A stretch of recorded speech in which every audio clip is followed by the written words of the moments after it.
Oke, pada kesempatan ini saya akan mempresentasikan UTS Manajemen Server dan DRP untuk saya mewakili kelompok kami yang beranggotakan Frankie Vicky Franklin, saya sendiri, kemudian ada juga Rizky Mahendri, Gusti Irawan, Juswandi, Delvianto, dan Eko Mufaryadi Ilham. Oke, untuk yang pertama kita mulai dari mitra dan bisnis proses. Mitra dari pengerjaan proyek manajemen server dan disaster recovery plan kami ini adalah PT Bagus Batam Mandiri. Perusahaan ini berdiri sejak tahun 2008 yang beralamat di pertokohan Belur Poin Blok B2 nomor 17 Batam. Untuk bisnis prosesnya, perusahaan ini adalah perusahaan yang menyediakan atau menyalurkan tenaga keamanan bagi korporat atau perusahaan yang membutuhkan tenaga keamanan. Dia menggunakan sistem informasi di server ini untuk sebagai sistem penggajian karyawan dan juga kontrak tenaga keamanan, kontrak kerja. Selanjutnya, topologi infrastruktur dan sistem informasi yang ada. Ini adalah tampilan topologi dan infrastruktur pada PT Bagus Batam Mandiri.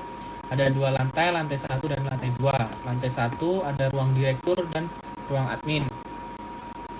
Di lantai 2 ada ruang HR dan ruang accounting, finance, dan juga ruang server. Di setiap ruangannya juga terdapat CCTV untuk keamanan. Kemudian kita menganalisis ancaman serangan dan kerentanan pada perusahaan ini dan risikonya. Untuk serangan kita menganalisis mungkin saja bisa terjadi yaitu serangan virus dan malware dan juga cyber threat. Cyber threat ini bisa juga dari hacker dari luar ataupun dari dalam karyawan yang ingin akses ke server secara ilegal, itu bisa saja. Kemudian kerentanan terhadap kebakaran, PC karyawan yang rusak, mati listrik, AC rusak, kemudian koneksi antar switch putus, kabel distribusi antar PC juga putus, kemudian ada resiko juga terhadap ISP yang down, server yang rusak, penyimpanan yang rusak, human error, ini juga patut dijadikan sebagai resiko atau kerentanan. Kemudian CCTV yang rusak, dan juga website yang down. Kemudian kita masuk lagi untuk inisialisasi DRP. Ada 2 poin yang harus kita perhatikan untuk inisialisasi DRP ini. Yang pertama adalah pemahaman organisasi, kemudian komitmen manajemen terhadap DRP ini. Yang pertama, pemahaman organisasi. Kita harus tahu betul, organisasi harus paham betul di posisi mana organisasi ini berada gitu. Untuk jenis dan perspektif organisasi ini pada perusahaan ini adalah jenis organisasi yang tidak bergantung sepenuhnya terhadap sistem informasi.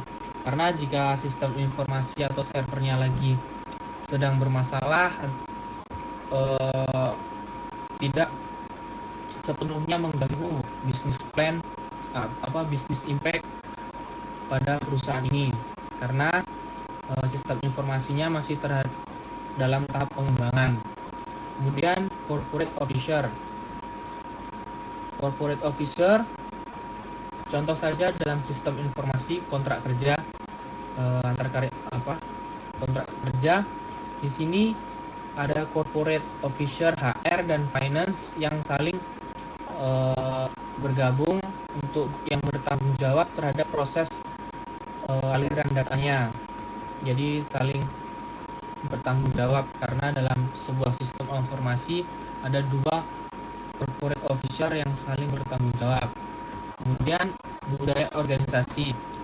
Yang sudah ada budaya organisasi di perusahaan ini adalah saling berbagi tugas atau tanggung jawab antar corporate officer agar yang jelas. Jadi mereka sudah saling berbagi tugas. Mereka sudah tahu apa yang harus dikerjakan pada setiap corporate officernya dan saling membantu jika ada kesulitan. Budaya organisasi ini juga mempengaruhi bagaimana komitmen manajemen terhadap inisialisasi DRP ini. Apakah dia akan melanjutkan untuk penerapan inisiatif DRP ini. Kemudian kita lanjut ke analisa risiko pada area kritis. Kita telah menganalisa apa yang menjadi risiko terhadap area-area yang penting. Salah satunya terjadi serangan virus pada PC karyawan dan kepada server, makanya perlu adanya antivirus. Kemudian ISP down, yang server yang bermasalah, dan sistem informasi yang error. Ini adalah analisa kita risiko yang berdampak pada business impact. Yang pertama, jika terjadi virus atau malware, bisa menghambat pekerjaan karyawan karena PC bisa menjadi lelet atau perlu maintenance lebih lagi. Kemudian jika terjadi kebakaran, seluruh proses bisnis bisa terganggu. Dan ini adalah yang lain, contoh-contoh yang lain bisa misalnya kabel distribusi putus, pengiriman data dari server ke PC dari karyawan jika ingin menginput data ke server bisa terganggu, atau bisa chatting antar karyawan bisa terganggu, bisa tidak bisa karena putus jaringannya. Kemudian ini juga ada resiko dan terhadap business impact-nya. Untuk cyber threat, mungkin bisa impact-nya akses ke server menjadi lambat karena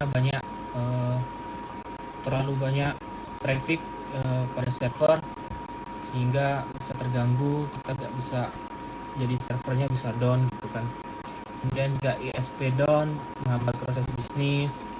Human error bisa menghambat proses bisnis juga, pencurian dan lain-lain. Kemudian analisa waktu dan biaya. Sini kita juga menganalisis berapa waktu yang dibutuhkan untuk kita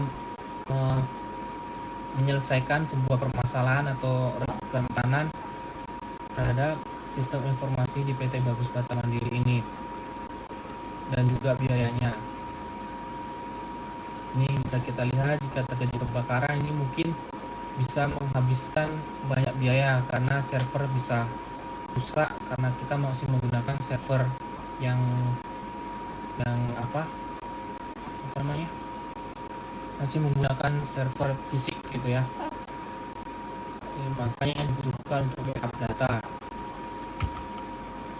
Ini juga analisa waktu dan biaya. Kemudian analisa dan solusi yang kita sudah analisis. Jika terjadi virus atau malware, kita bisa solusinya adalah menginstal antivirus di server dan di PC karyawan semuanya. Jika terjadi kebakaran, kita menggunakan smoke detector. Jika terjadi mati listrik, kita menggunakan genset backup, atau kita menambah daya listrik jika diperlukan. Kita maintenance rutin terhadap AC, dan ini yang lain-lain. Kita maintenance secara rutin. Kemudian jika terjadi cyber threat, kita memasang IDS pada server agar bisa mengatasi masalah hacker atau serangan-serangan yang akan muncul, atau akses-akses yang anomali, akses yang tidak diinginkan yang ingin masuk ke server bisa digagalkan. Kemudian jika terjadi ISP down, kita sediakan backup ISP atau kita mengupgrade bandwidth agar koneksi tetap lancar, tidak terganggu.